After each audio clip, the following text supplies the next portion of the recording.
Hello, everyone. I too want to thank Megan and Pete and Jeff and the other county agents for putting this on today. What I'd like to talk to you about is some results from the little study that Megan and Joe Pascal and I did this past October. I can remember 6 years ago when I first came here, most of y'all remember Wayne Hanselka. Wayne set yourself out of a drought. And that's one of the points I want to make to you today. The other point he made to me then was you need to adjust your rates to how much forage you have. And so I want to kind of try to address that from an example. What we did is we took a model that actually Wayne and Joe and I put together about 4 years ago, and we decided we'd look at 5 different stocking rates. One of them was no destocking at all, where you just try to feed your cattle hay and cubes to keep them going. The second one was destock 50% in the first 3 months of the year, restock 100% by the third year. Now I want you to keep in mind our first year for these projections is 2011. So by 2013 we'd restock back to our normal level. Scenario 3 is 50% destock in the first 3 months, 25% more by 6 months in the first year, then restock by the third year. The fourth scenario is destock 50% in the first 3 months and 25% more by 6 months, and then all cattle would be taken off by 9 months. Then we'd restock in the second and third year. Now, the fifth scenario is destock 50% in the first year, or first 3 months, 25% more, 6 months, and all cattle by 9 months. But when we restocked, we only went back to 75%. Now, we had a 1 to 20 acre stocking rate, so we had 200 cows and 8 bulls, okay? Now, I don't know if for the people here present at Carcass, you can look at this publication. I didn't do a printout on of my slides and stuff because I wanted y'all to be able to read the publication. Now, we made some assumptions, and I don't want y'all to sit there and argue with me over assumptions because we held these assumptions basically consistent throughout all 5 scenarios.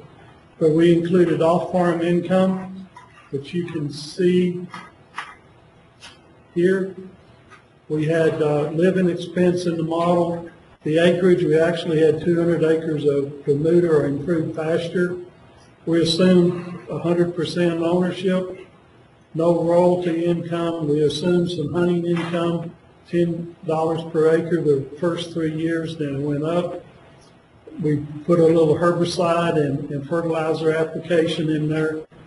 There's the actually 1 to 10 acre stocking rate. I said 1 to 20 just a minute ago.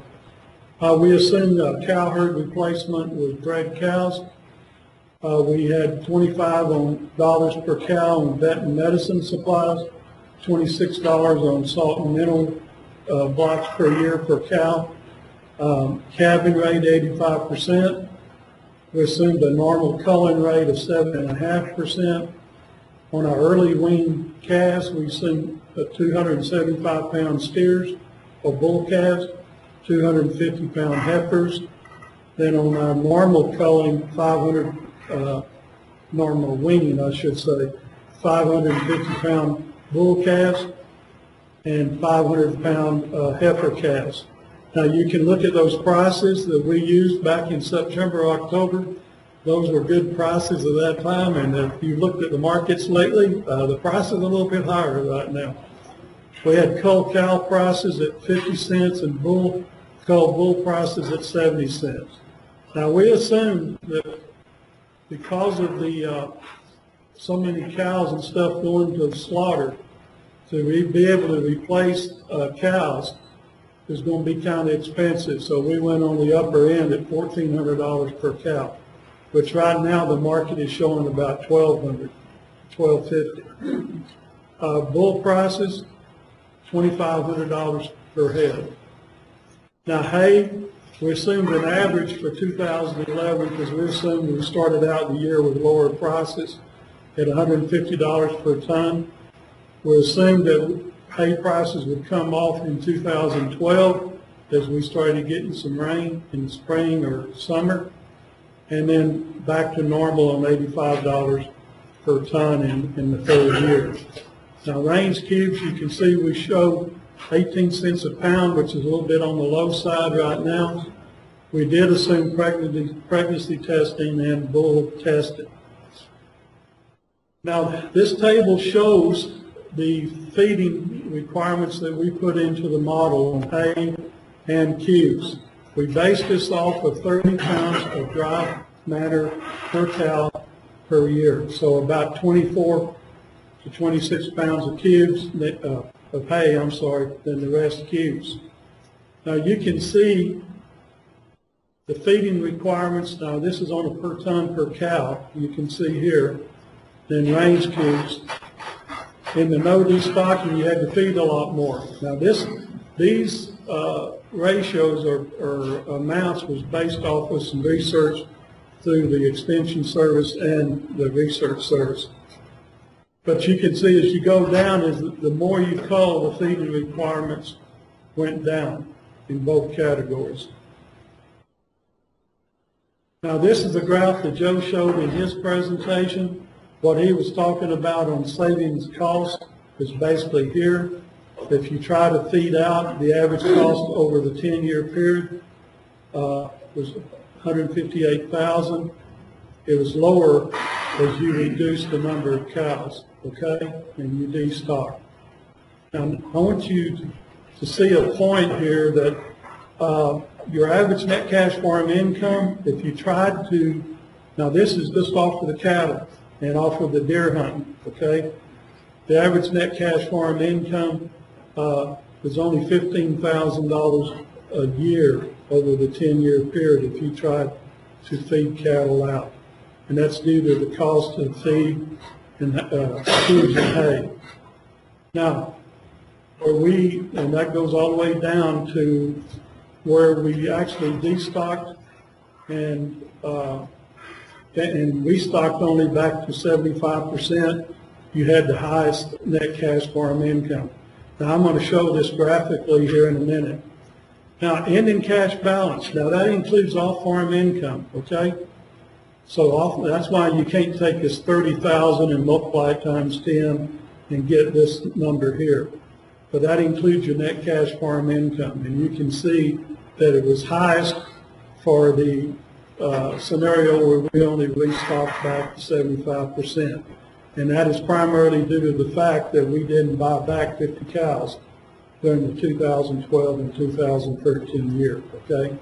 Now, if you look at the change in real net worth, the highest was actually in scenario 3 where we destocked 75% and restocked back.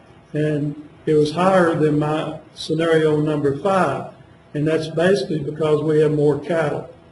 We bought back the 50 head of cattle and the 4 bulls, okay? Now, I like to look at pictures. I'm a picture guy, okay? Now, this situation right here, this is the scenario where we tried to feed out, okay, the first 3 years. Now, you can sit there and say, well, our feed costs are higher than we assumed or low or whatever. But the point is, if you try to feed out, you've increased your cost, okay? Now, one of the reasons these lines up here on the other 4 scenarios are there is the fact that we've got cash receipts from the sale of cattle as we sold them off, the bulls and the cows, okay? So that affected our net farm income. Now, the difference between net farm income and back in this other table where we had net cash farm income is basically depreciation, okay, on the cattle. So that is the primary difference. Now, I want to point out, you can see our feeding all, where we've held all the cows and tried to feed them out in years from 2014 through over about 2019, we had a higher net cash farm income. And that is basically as we cull cows, and we've already had a higher depreciation on those cows, so we have a lower book value, you might say. or less depreciation, okay, than we do in the scenarios here. That's because we bought back higher priced cattle and they've got more depreciation into them. So that is the main difference right here, okay? Now this is an interesting graph. If you go back, let me go the wrong way. Okay, we really hit our net farm income here. We hit it hard because we tried to feed out hay in cubes instead of culling cattle.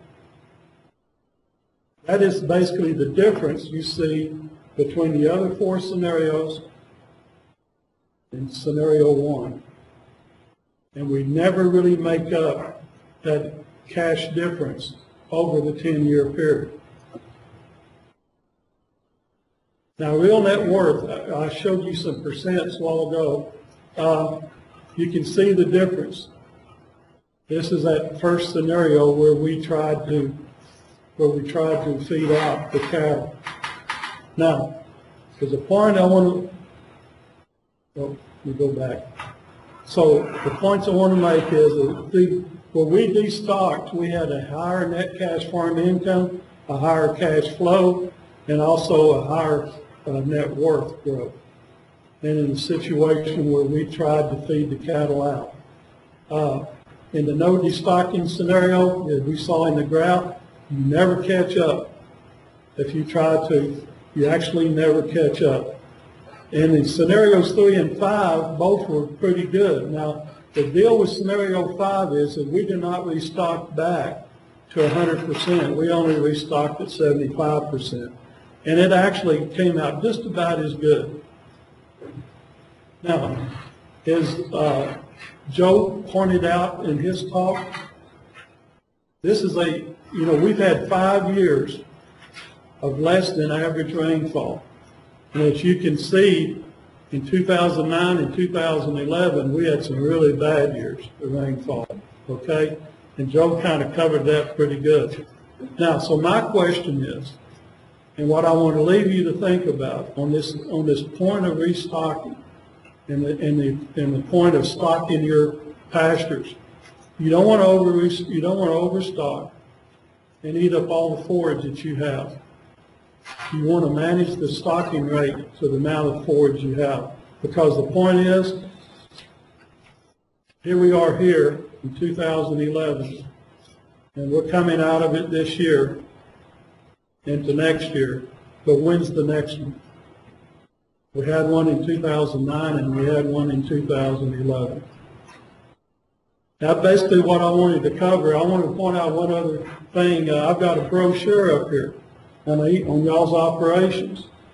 I can actually do something similar, an analysis like this on your operation through the Farm Assistance Program. It is a fee-based program, but that's part of my job of being here. So I'm going to stop at that point, open it up for questions, if anybody has any questions. Yes?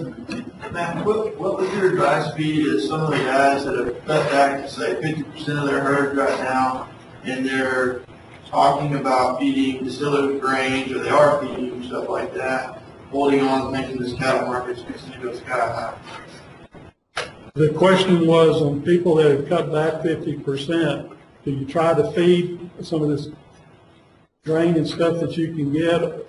I guess my advice would be on that situation is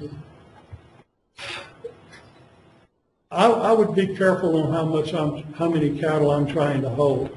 Now in this model, we used a very high cow rate, a replacement cow rate, and a high price for bull. I think you got to be careful on how much you're trying to feed, because we check prices. Hay prices are still up there high, about $180 a ton right now. And cube prices are about anywhere from $10 to $11 a bag. I think you need to be careful on how much you're feeding. I'm sure there's still some cows, as Joe would tell you, that you could probably move out, and that would be my recommendation. Now, if you're starting to get pastures greened up, you might have a little bit of a time to 2 or 3 months where you might have better grass, but you got to be careful trying to feed out.